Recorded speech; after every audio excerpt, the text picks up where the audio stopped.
Hi, my name is Rini Naidu. I am a media producer. A little bit about myself. I would say I'm quirky, a little bit geeky, and yeah, all around huggable person. My name is Ngaaseke Mautsa. I am a singer, songwriter, performer, instrumentalist, musician, and an all-round woman. A writer as well, a lecturer, and an arts facilitator. A woman who's literally taking her journey into her own stride. Hi, my name is Jane Akura. I'm a civil engineer by profession, working at Zutari, formerly known as Orocon, as a water engineer. Apart from that, I'm also a YouTuber and a fashion blogger.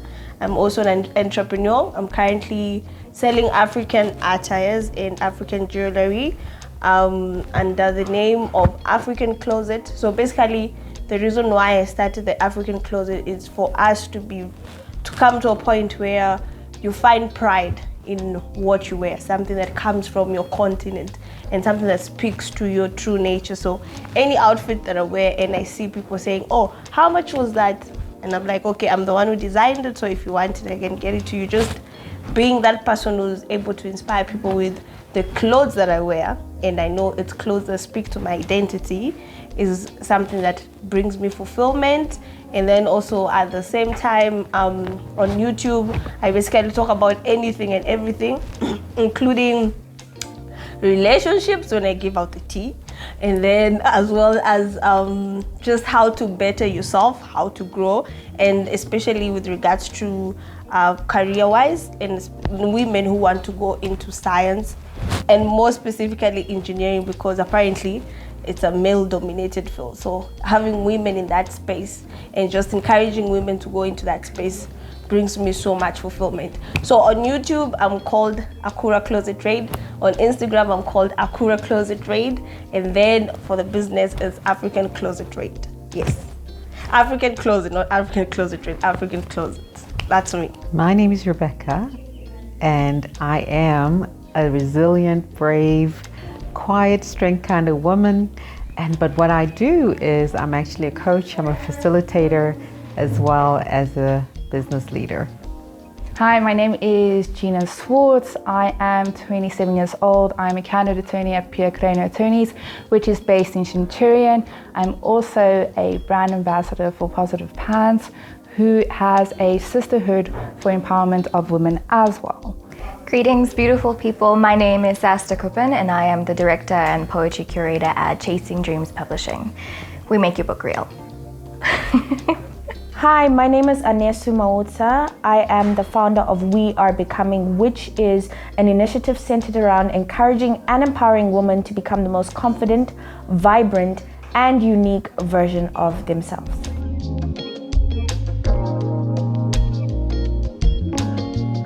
The first time I felt inadequate was probably way back when I was a kid. I wasn't the smartest person in school. I really wasn't. There were certain subjects that I couldn't do well, and I felt like very inadequate that I couldn't reach the standards that my parents and expectations people had for me. You know, your parents had the best intentions and you feel like you're letting them down if you don't reach their goals. And then you realize really much later on in life that your goals are more important than anybody else's goals, and what you can achieve is more than enough than anybody else can. The first time I felt inadequate was when I was in primary school. I was teased and bullied, not once, not twice, but several times. The feeling that it gave me was inadequacy first and foremost, insecurities. You start looking at yourself and thinking, are you good enough? And what bullying and teasing does to children, it instills this childhood trauma. And what it does is you carry that with you as an adult. And I did. And I have had to learn in so many ways to overcome that. And even at 26, I mean, these events happened when I was about 6, 7, and even at the age of 26, I'm still consistently learning and unlearning how to love myself better. Well, the first time I felt inadequate should be this year, and leave alone just the COVID part of it, but it's something to do with not knowing what the future holds for me. Every single time it's been, oh listen, things are going well, from undergraduate, So basically the growth side of my life, where there's this issue, there's the feelings of inadequacy, would come when I'm older, not when I was younger. So since, let's say, since 2014 to now. But 2014 to 2017, when I finished my undergraduate, things were good. I knew, okay, fine, next step, let's move into postgraduate. There's a scholarship offering more money, everything is okay. Then we get to honors. After finishing it, I didn't get the marks that I was required to get to go into my master's. And now I'm feeling very inadequate to a point where I'm like, do I really deserve to be here? Am I good enough to be here? But being someone who's very, very goal-oriented, I was like, listen, you were supposed to go to master's, that's where you're going to go. And I went to my HOD and I was like, listen, my guy, I need to do this, so you have to give me a chance.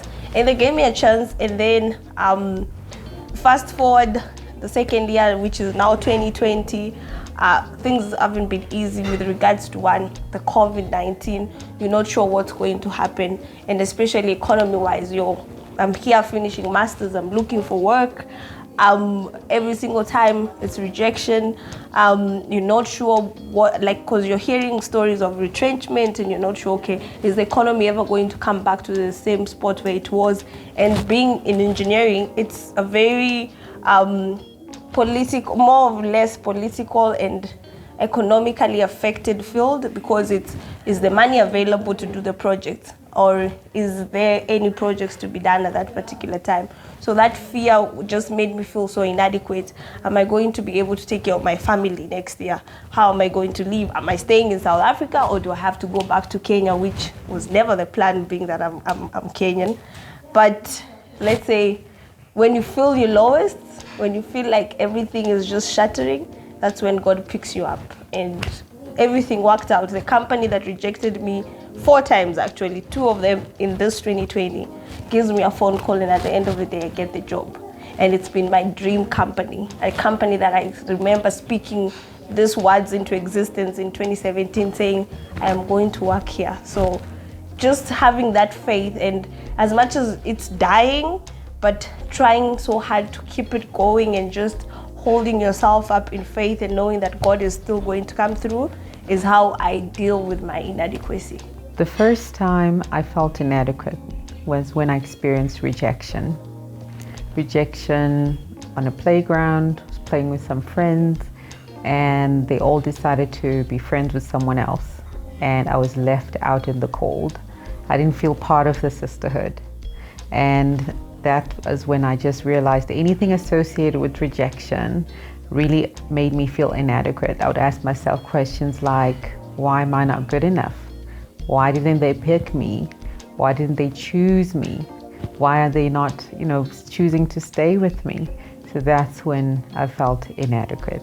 So the first time I felt inadequate, or the main actual point where my inadequacy has resonated or has made a massive impact in my whole journey currently, was when I was told at the mere age of 10, I know most people think, how can she remember from that far back, but it really rippled out into my daily life, who I ended up growing into, and the kind of woman that I am currently right now, is I was told, you would look so much prettier, you would be so much more beautiful, you would be a woman if you lost X amount of weight, if you looked prettier, if you were smaller, if you achieved this level of achievement. So in doing that, it made me feel less of a person as a self, less of a woman, less of who I am trying, obviously, to growing up, defining who I am as a person. So always feeling inadequate, always feeling like I was not worthy, or literally not enough at that point in time. So learning through being told that I will only be beautiful, I'll only be pretty, I will only be a woman, a beacon to other women when I looked a certain way, if I was speaking in a certain way, if I achieved certain things. And in going through that whole path, as I said earlier, is that you need to find what is worthy to you. You need to find your own value, your own attributes. You need to realize that not only will everyone else have opinions, not only will everyone who has their own viewpoint. The only thing you can control is your own outcome, your own, how would I say, not only outcome, but your own response to everything that they are saying. So yes, there will always be people for many years to come who will tell you you are not enough, you're not pretty, you can only achieve and be valued if you achieve this, if you look a certain way, if you weigh a certain weight. But if you are being healthy, if you are being happy, if you are learning to be strong, you will find your voice, you will find your value, you will know that you are beautiful, that you can do anything that you want, that you are enough, and you will find your space in this world, and you can just do anything that you want. Opportunities to feel inadequate are never ending in a world where you feel so much. Something I can recollect happened very recently was I was invited to be a part of a documentary titled Appreciate Mossadi. This is a production by Noctula Media, and what they try to highlight is the strength of everyday women and the influence that they make in society that often goes unrecognized. As I said here, being in front of the camera can get a little uncomfortable, but they highlighted the things that I did in my career and my everyday life in the way that my influence created a ripple effect. What was hard about that was on camera, I had to speak on the women they had interviewed and got to know over the previous few months during the preparation phase. But at the time, I was dealing with a lot of lack of identity, imposter syndrome, reassessing who I am, who I was, and who I could possibly be. But they were talking about the strength of a woman, but I'd never felt so weak.